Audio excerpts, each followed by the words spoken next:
Hello ವೀಕ್ಷಕರೇ, welcome to Chaitra Harish channel.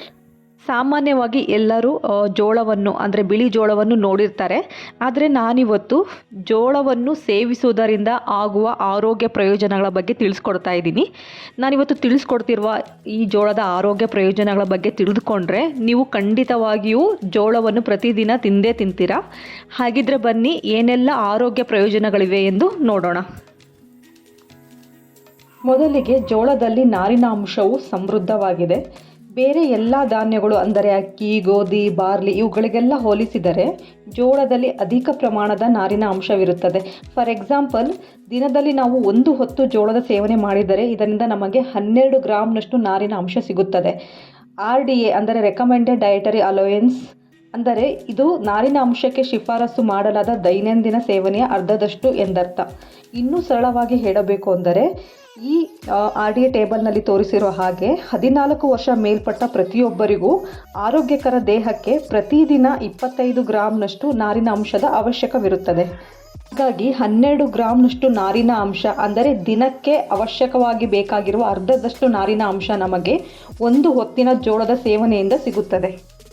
ಜೋಳದಲ್ಲಿ ನಾರಿನ ಅಂಶ ಅಧಿಕವಾಗಿರುವುದರಿಂದ ಮಲಬದ್ಧತೆಯನ್ನು ನಿವಾರಣೆ ಮಾಡುತ್ತದೆ. ಅಲ್ಲದೆ ಬೊಜ್ಜುತನ, ಪಾರ್ಶ್ವವಾಯು, ಅಧಿಕ ರಕ್ತದೊತ್ತಡದಂತಹ ಸಮಸ್ಯೆಗಳನ್ನು ನಿಯಂತ್ರಣಕ್ಕೆ ತರುತ್ತದೆ ಮತ್ತು ಹೃದಯ ಸಂಬಂಧಿ ಕಾಯಿಲೆಗಳು, ಮಧುಮೇಹ ಮತ್ತು ಜೀರ್ಣಕಾರಿ ಸಮಸ್ಯೆಗಳ ಅಪಾಯವನ್ನು ಕಡಿಮೆ ಮಾಡುತ್ತದೆ.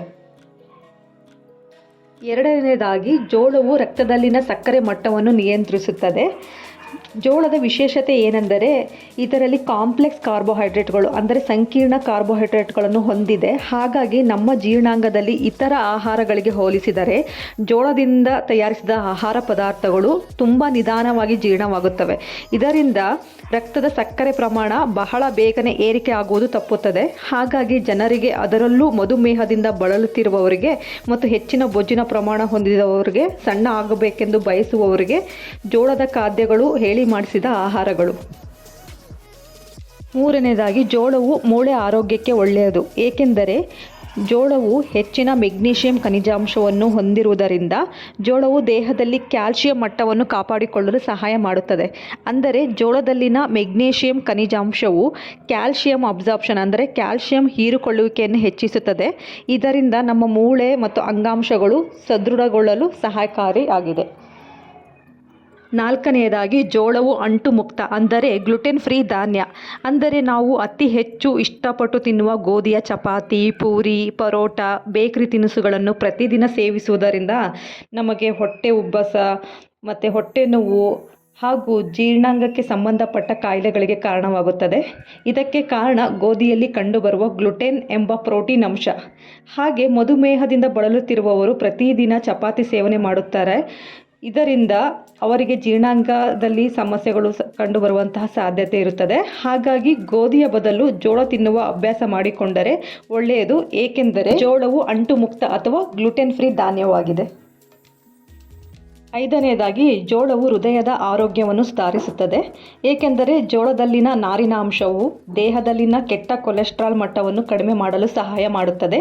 ಹೀಗಾಗಿ ಹೃದಯಾಘಾತದ ಅಪಾಯವನ್ನು ಕಡಿಮೆ ಮಾಡುತ್ತದೆ. ಆರನೆಯದಾಗಿ ಜೋಳದಲ್ಲಿ ಕಬ್ಬಿಣದ ಖನಿಜಾಂಶವು ಅಧಿಕವಾಗಿರುವುದರಿಂದ ನಮ್ಮ ದೇಹದಲ್ಲಿನ ಕೆಂಪು ರಕ್ತ ಕಣಗಳನ್ನು ಹೆಚ್ಚು ಮಾಡುವುದು ಮಾತ್ರವಲ್ಲದೆ ದೇಹದಲ್ಲಿ ಆಮ್ಲಜನಕದ ಕೊರತೆ ಉಂಟಾಗದಂತೆ ನೋಡಿಕೊಳ್ಳುತ್ತದೆ. ಅಂದರೆ ಪರೋಕ್ಷವಾಗಿ ನಮ್ಮ ದೇಹದಲ್ಲಿ ರೋಗ ನಿರೋಧಕ ಶಕ್ತಿಯನ್ನು ಹೆಚ್ಚಿಸುತ್ತದೆ. ಅಲ್ಲದೆ ಜೋಳದಲ್ಲಿ ಕ್ಯಾನ್ಸರ್ ವಿರೋಧಿ ಅಂಶಗಳು ಅಂದರೆ ಆಂಟಿ ಆಕ್ಸಿಡೆಂಟ್ ಅಂಶವು ಕಂಡುಬರುವುದರಿಂದ ಫ್ರೀ ರ್ಯಾಡಿಕಲ್ಸ್ಗಳ ವಿರುದ್ಧ ಹೋರಾಡಿ ನಮ್ಮ ದೇಹದಲ್ಲಿ ಅವುಗಳ ಕಾರಣಗಳಿಂದ ಉಂಟಾಗುವ ಹಾನಿಯನ್ನು ತಪ್ಪಿಸುವುದರ ಮೂಲಕ ನಮ್ಮ ದೈಹಿಕ ಆರೋಗ್ಯಕ್ಕೆ ಹಾಗೂ ತ್ವಚೆಯ ಆರೋಗ್ಯಕ್ಕೆ ಯಾವುದೇ ತೊಂದರೆ ಎದುರಾಗದಂತೆ ನೋಡಿಕೊಳ್ಳುತ್ತದೆ. ಅಲ್ಲದೆ ಜೋಳದಲ್ಲಿ ದೇಹಕ್ಕೆ ಅವಶ್ಯಕವಾದ ವೈಟಮಿನ್ಸ್ ಮತ್ತು ಮಿನರಲ್ಸ್ಗಳು ಅಂದರೆ ಖನಿಜಾಂಶಗಳು ಅಧಿಕವಾಗಿರುವುದರಿಂದ, ಮುಖ್ಯವಾಗಿ ವೈಟಮಿನ್ B3 ಅಂದರೆ ನಯಾಸಿನ್ ಎಂಬ ವೈಟಮಿನ್ ಅಂಶವು ಅಧಿಕವಾಗಿರುವುದರಿಂದ ದೇಹದಲ್ಲಿನ ಶಕ್ತಿಯ ಮಟ್ಟವನ್ನು ಸ್ಥಿರವಾಗಿಡಲು ಸಹಾಯ ಮಾಡುತ್ತದೆ. ಇಷ್ಟೊಂದು ಆರೋಗ್ಯ ಪ್ರಯೋಜನಗಳಿರುವ ಜೋಳವು ನಮ್ಮ ದೈನಂದಿನ ಆಹಾರದ ಭಾಗವಾಗಿ ಹೇಗೆ ಬಳಸಬಹುದು ಎಂದು ನೋಡುವುದಾದರೆ, ಈ ಜೋಳವನ್ನು ನಮ್ಮ ಆಹಾರದಲ್ಲಿ ಸೇರಿಸಲು ಸುಲಭವಾದ ಮಾರ್ಗವೆಂದರೆ ಅದು ಜೋಳದ ರೊಟ್ಟಿ. ಸಾಮಾನ್ಯವಾಗಿ ಎಲ್ಲರಿಗೂ ಜೋಳದ ರೊಟ್ಟಿ ಗೊತ್ತಿರುತ್ತದೆ. ಆದರೆ ತುಂಬ ಜನಕ್ಕೆ ಜೋಳದ ರೊಟ್ಟಿ ಮಾಡಲಿಕ್ಕೆ ಬರೋದಿಲ್ಲ. ಏಕೆಂದರೆ ಇದು ಸ್ವಲ್ಪ ಕಷ್ಟ ಹಾಗೂ ಟೈಮ್ ತಗೊಳ್ಳುತ್ತೆ. ಹಾಗಾಗಿ ವರ್ಕಿಂಗ್ ಪೀಪಲ್ಸ್ ರೊಟ್ಟಿ ಮಾಡ್ತಾ ಕೂರೋದು ತುಂಬಾ ಕಷ್ಟ ಆಗುತ್ತೆ. ಹಾಗಾಗಿ ನನ್ನ ಮುಂದಿನ ವಿಡಿಯೋಗಳಲ್ಲಿ ಈಸಿ ಮತ್ತು ಟೇಸ್ಟಿ ಆಗಿರುವಂಥ ಜೋಳದ ರೆಸಿಪಿಗಳನ್ನ ನಾನು ಮಾಡಿಬಿಟ್ಟು ಶೇರ್ ಮಾಡ್ತೀನಿ. ಲೈಕ್ ಜೋಳದ ಅಂಬಲಿ, ಜೋಳದ ದೋಸೆ, ಜೋಳದ ಇಡ್ಲಿ, ಜೋಳದ ಉಪ್ಪಿಟ್ಟು, ಹೀಗೆ ಹಲವಾರು ಖಾದ್ಯಗಳನ್ನು ಮಾಡಿ ತೋರಿಸುತ್ತೇನೆ. ನೀವು ಮಾಡಬೇಕಾಗಿರೋದು ಇಷ್ಟೇ, ನನ್ನ ಚಾನಲ್ನ ಸಬ್ಸ್ಕ್ರೈಬ್ ಮಾಡಿ, ನನ್ನ ಎಲ್ಲ ವೀಡಿಯೋಸ್ನ ವಾಚ್ ಮಾಡಿ, ಲೈಕ್ ಮಾಡಿ ಮತ್ತು ಆದಷ್ಟು ಶೇರ್ ಮಾಡಿ. Thank you all.